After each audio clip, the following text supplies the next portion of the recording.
Hello प्यारे बच्चों, कैसे हैं आप सब। आई होप कि आप सब बहुत बढ़िया हैं। आज हम करने वाले हैं एंट्रेंस एग्ज़ाम क्लास 6 का।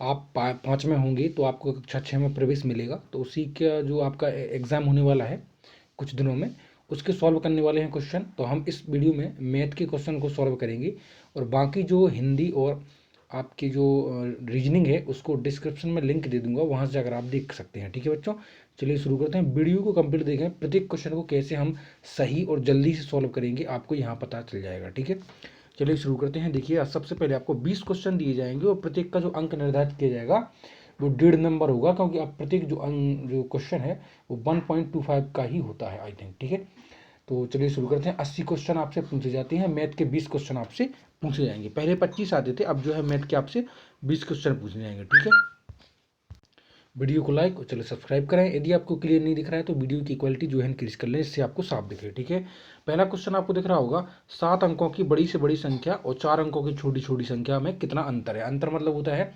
डिफरेंस, मतलब माइनस करना है हमको। ठीक है, तो 7 अंकों की बड़ी से बड़ी संख्या, तो बड़ी से बड़ी तो आप जानते होंगे, इतना तो आपको पता होगा, जब भी कोई संख्या बड़ी से बड़ी पूछी जाए तो 9 को उतना ही बार लिख दिया जाता है। ठीक है, 7 बार पूछा गया है तो हमने 7 बार जो है 9 को लिख दिया है। ठीक है, बड़ी से बड़ी होगी। और 4 अंकों की छोटी छोटी के लिए हमें पीछे से 0 0 से शुरू करना पड़ता है। ठीक है, 0 0 0 और 1, क्योंकि 4 अंकों की पूछी ना, तो 1 2 3 और 4 अंक हो गए ना। 0 से शुरू किए, पीछे से लिखना। ठीक है, इनमें अंतर निकाल लीजिए, घटा दीजिए। 9 9 9 9 में से एक घटाए तो 8, और 9 9 9, मतलब इन दोनों का जो अंतर है बड़ी और 4 अंकों की छोटी संख्या का, तो जो हो जाएगा इकाई दहाई सैकड़ा, हजार, 10,000, lakh, 10 lakh, 99 lakh 98,999। Option number D बिल्कुल सही हो जाएगा आपका, याद रखना। ठीक है, अगला क्वेश्चन है, 6 अंकों की बड़ी से बड़ी संख्या तथा 5 अंकों की छोटी छोटी संख्या। ठीक है, अच्छा, 6 अंकों की बड़ी से बड़ी और 5 अंकों की बड़ी से बड़ी संख्या का अंतर क्या है। तो देखो, 9 9 9 9 9 और 9, तो जो हो गए 6 अंकों की।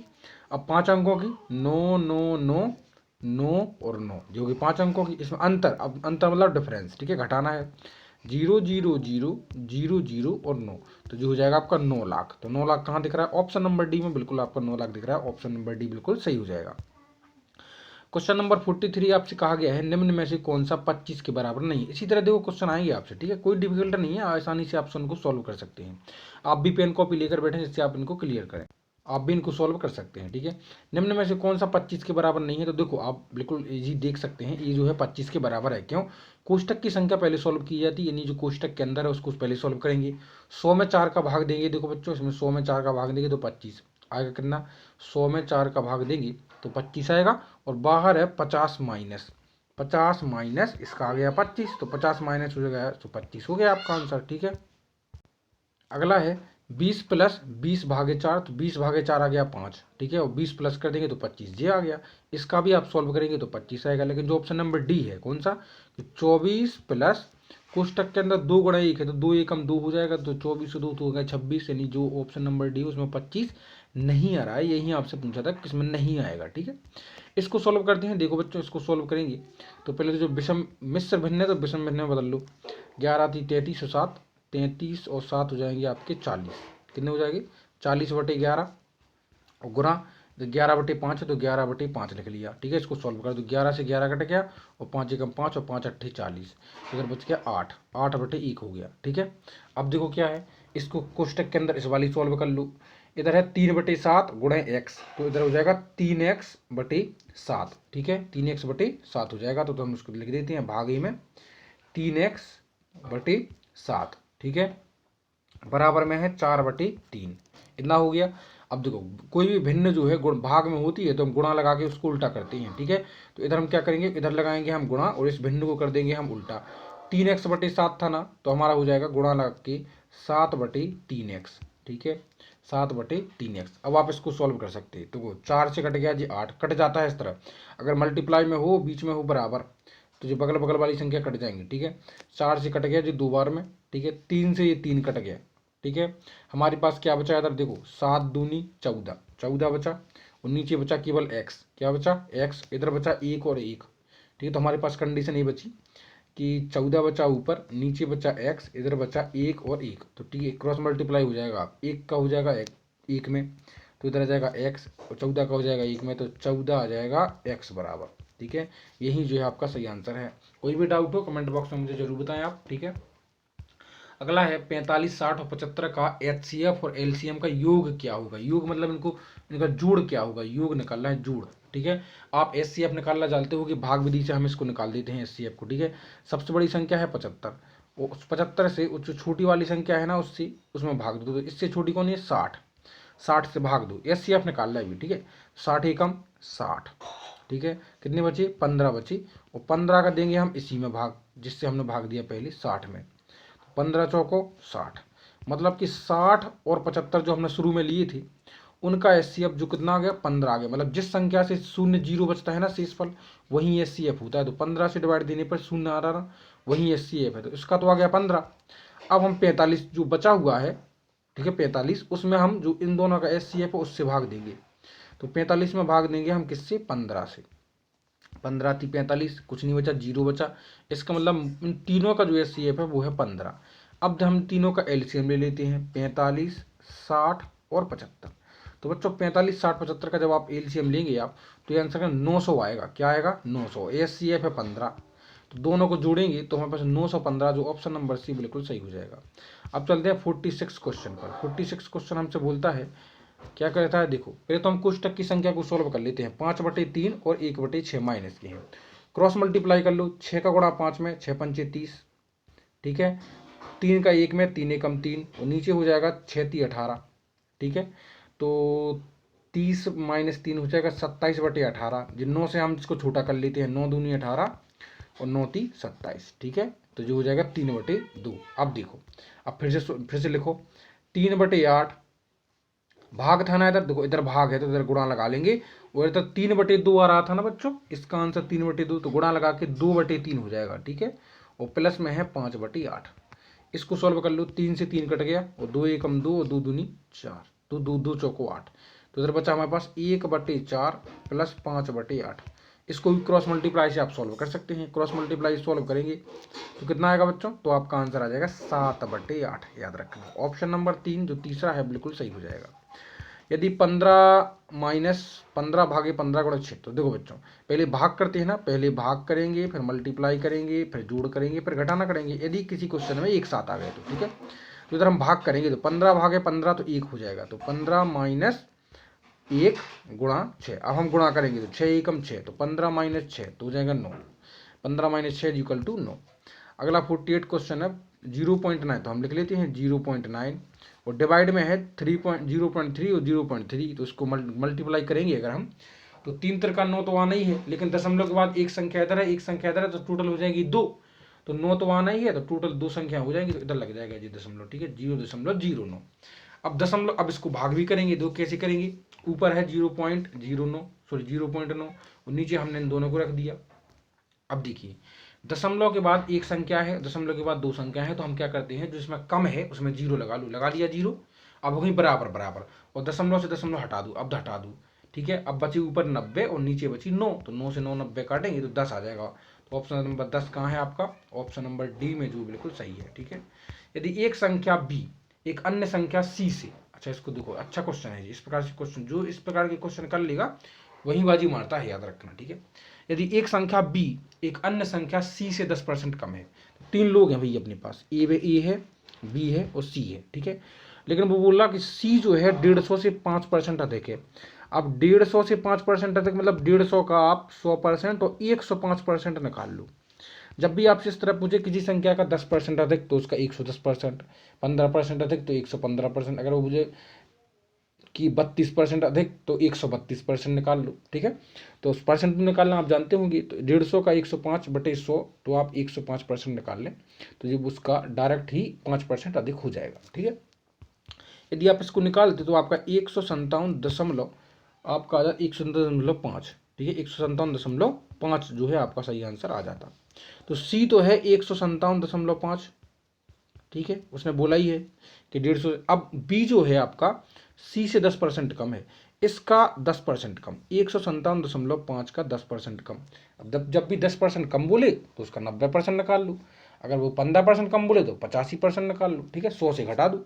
तो अब 157 का 10% कम, तो 157 × 90/100, इसका आप सॉल्व करें इसको, ठीक है, दशमलव हटाया, नीचे 0 लगाया।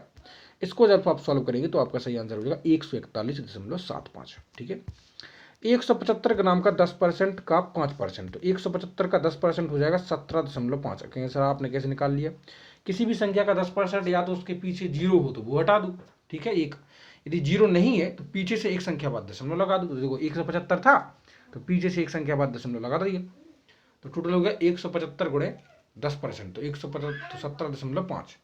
अब इसका भी 5% बोल रहा तो इसका 5% निकाल दो, तो 170.5 गुणे 5/100, ठीक है। दशमलव हटाया, एक 0 लगा दिया, इन दोनों को गुणा किया और 1000 से भाग दिया, तो आंसर आ जाएगा ऑप्शन नंबर सी 0.875, ठीक है। अगला क्वेश्चन है निम्नलिखित व्यंजक का निकटतम पूर्णांक क्या होगा? तो बच्चों इनका निकटतम पूर्णांक जो होगा क्या होगा? देखो इस तरह के क्वेश्चन अभी हाल ही में 2 क्वेश्चन आए हैं, याद रखना, नेक्स्ट लास्ट ईयर एग्जाम में। तो देखो इस तरह के क्वेश्चनों को करने के लिए आपको क्या करना पड़ता है, डायरेक्ट जो निकटतम है वो रख दो। जैसे 49.6 है तो उसको रख दो पूरा 50, गुणा 10.2 है तो उसको रख दो 10, माइनस 7.1 है तो उसको रख दो 7, गुणा 29.7 है तो उसको रख दो 30, माइनस 5.1 है तो रख दो 5 और 20.1 है तो रख दो 20, ठीक है। पास पास वाली संख्या रख दी हमने, ठीक है, क्योंकि 49.5 से ज़्यादा है इसलिए हमने 50 रख दिया। अब इसको सॉल्व कर लो, ये हो जाएगा 500, ये हो जाएगा 200, माइनस का 210, ये हो जाएगा माइनस का 100, ठीक है। अब 500 में से 600 घटा दो आप, तो 600 घटा दोगे, 500 में से 100 घटा दोगे तो 600 हो जाएंगे, 200 घटा दोगे तो हो जाएंगे आपके 500 में से 100 400 हो जाएंगे, 200 घटा दो 300 हो जाएंगे, 290। तो आंसर आ गया ऑप्शन नंबर बी 290, ठीक है बच्चों। अगला 190 आएगा कि 290? 500 में 100 घटाएंगे 4 बचे, 4, हाँ, तो 190 आ जाएगा आपका, ठीक है, ऑप्शन नंबर डी।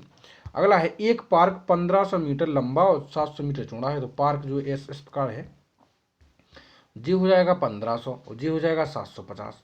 तो आयतकार पार्क है तो जी भी 1500 हो जाएगा, आमने सामने की भुजाएं जो है बराबर होती हैं तो जी भी 750 हो जाएगा।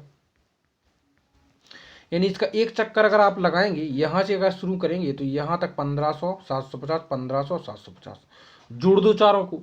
जब आप चारों को जोड़ देंगे तो आपके पास हो जाएंगे टोटल कितने, 4500, ठीक है। यानी आपको एक चक्कर लगाने में टोटल दूरी तय करनी पड़ती है 4500। 4500 मतलब कितना होता है मीटर, यानी 4.5 किलोमीटर, याद रखना, ये तो आपको पता होना चाहिए। मतलब एक चक्कर लगाने में आपको 4.5 किलोमीटर जो है टोटल दूरी तय करनी पड़ती है। पूछा क्या गया है, इस पार्क के 4 चक्कर लगाने में, और चाल क्या है, चाल है 4.5 किलोमीटर पर घंटा।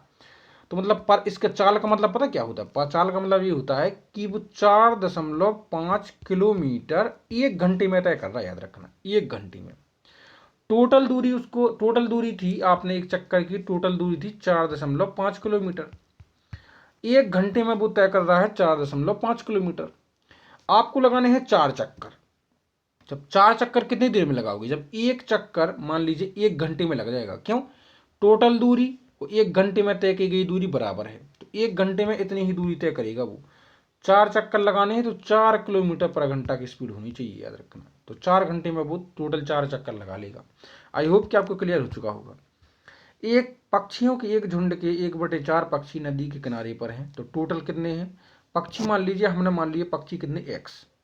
तो एक्स की मतलब उत गुणा, तो एक्स का 1/4 मतलब हो जाएगा x/4, ठीक है।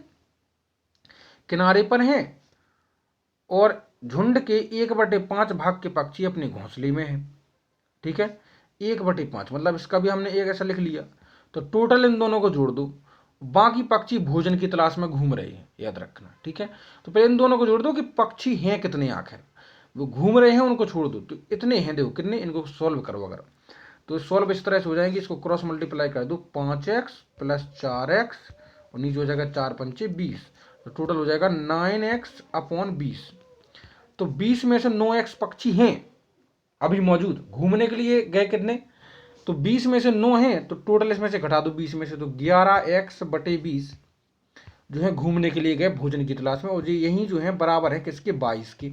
खुद बोला है, तो 11 एकम 11 और 11 दूनी 22 और 20 का गुणा हो जाएगा 2 में, तो x बराबर हो जाएगा आपके पास 40।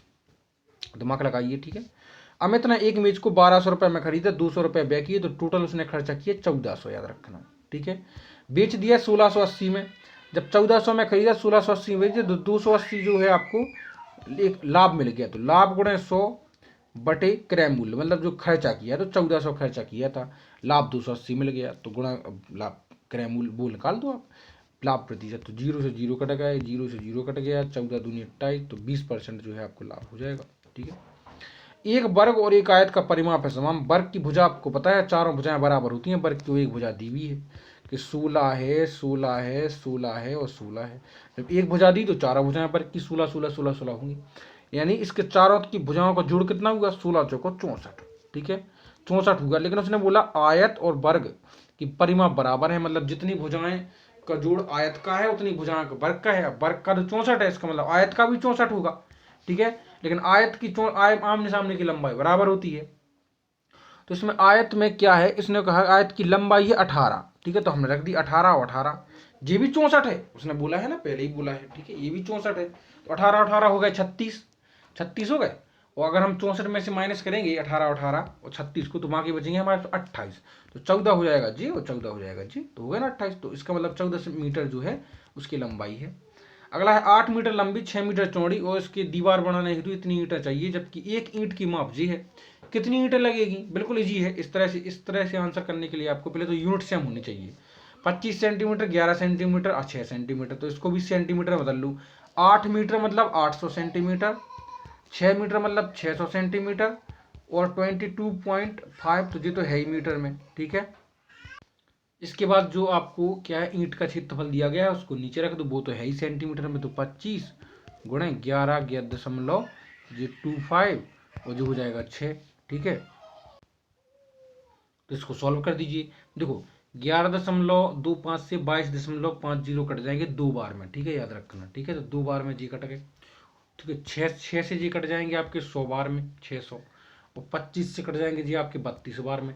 तो ऊपर बचा 32 गुणे 100 गुणे 2, तो 32 गुणे 100 तो 3200 गुणे 2 6400। तो इस तरह मतलब आपका सही आंसर हो जाएगा 6400 जो है टाइल्स हैं आपको लगेगी, ईंटें। ठीक है, अगला क्वेश्चन है, हम अपने गंतव्य स्थान पर 4.5 घंटे की यात्रा करने के बाद 2:45 AM पर पहुंच गए। ठीक है, हमने यात्रा कितने बजे प्रारंभ की। तो देखो बच्चों, इस तरह के क्वेश्चन करने के लिए आपको क्या करना है, इसमें से इसको घटा दो। ठीक है, तो देखो 2.45 में से तो घटेगा नहीं, क्या 4.30, क्यों, उसने जी बोला ना कि 4.5 घंटे, यानी 4 घंटे 30 मिनट। ठीक है, तो इसमें से जी तो घटेगा नहीं। अब घटेगा कैसे, तो इसको आप बदल लो। कैसे बदल लो, 2:45 है ना, अब जी 12 से 1 और 2 हुआ ना, तो आप 12 से सीधा 1 दूना करके सीधे 12 से 13 और 14 कर लो आप डायरेक्ट। ठीक है, तो इसको कर लो आप 12 से क्या 14.245। अब घटा दो इसको 4.30। ठीक है, तो आंसर आ जाएगा 10.15, मतलब 10:15। तो यही जो है आपका सही आंसर हो जाएगा। अगला है 58 अभाज्य गुणनखंड क्या होंगे। तो आप इसका तो इस तरह से निकाल सकते हैं 640, वैसे गुणा जूड़ा बनाए, 2 से 2 तिया 6, 2 दूनी 4 और 0, 2 से कट जाएगा, सो आ जाएगा आपका 16 160, फिर 2 से कट जाएगा, सो आपका जाएगा 80। इस तरह 2 से काटते हैं, इनको देखते जाएं, जी वाली जो इस तरह पा रहा है आपके, उन्हीं को देखें, तो आपका ऑप्शन नंबर डी मैच कर जाएगा। ठीक है, कितने वर्षों में समय निकालना है। समय का सूत्र क्या होता है, समय का सूत्र होता है ब्याज गुणे 100। क्या होता है, नहीं लिखा है तो आप लिख लें, जो ब्याज होता है आपका इंटरेस्ट गुणे 100, और जो आपका क्या समय वाला, ठीक है, टाइम निकालना है यदि तो ब्याज बराबर समय बराबर ब्याज गुणे 100 मूलधन गुणे दर। ठीक है, इसी फॉर्मूले को लगा दीजिए। अब ब्याज क्या है आपका, देखो 1200 जमा किए 1800 हो गई, यानी 600 रुपये आपको ब्याज मिल गया, याद रखना। ठीक है, 600 ब्याज गुणे 100, मूलधन कितना था, कितना जमा किए 1200, और गुणा समय परसेंट क्या है 5% ही ना। इसको सॉल्व कर दो, 6 एकम 6, 6 दूनी 12, और 5 से कट जाएंगे जी 20 हो गए, और 2 से कट जाएंगे जी 20, तो 10%, मतलब 10, तो 10 वर्ष जो है फाइनल आंसर हो जाएगा। आई होप कि आपको क्लियर हो चुका होगा। लास्ट क्वेश्चन है इसका, 140.75 गुणे 0.01 बराबर है किसके। तो इसको सॉल्व कर लेते हैं। देखो बच्चों, एक बात तो याद है आपको, क्या कि एक में किसी भी संख्या का गुणा होता है तो जो वहीं के वहीं आती है। तो अगर मान लीजिए कि इसमें दशमलव नहीं लगा, मैं इसको बड़ा करके बताता हूँ। अगर मान लीजिए कि इस संख्या में दशमलव लगा ही नहीं है, तो आप इसी तरह करते कि इस एक का गुणा अगर इसमें करते तो 14075। ठीक है, एक का गुणा, यदि अगर इसमें दशमलव लगा है, अब देखो कितनी संख्या बाद, 2 इसमें है और 2 इसमें है, दशमलव के बाद 2 संख्या है, 2 संख्या है, तो इसमें 4 संख्या बाद दशमलव आ जाएगा, 1 2 3 4 पीछे से 1 2 3 4, ठीक है, सॉरी 1 2 3 और 4, तो आंसर आ जाएगा, इधर लग जाएगा दशमलव, ठीक है, तो आंसर आ जाएगा 1.4075। कहाँ है इधर 1.4075? ऑप्शन नंबर जो सी है उसमें हो जाएंगे आपके।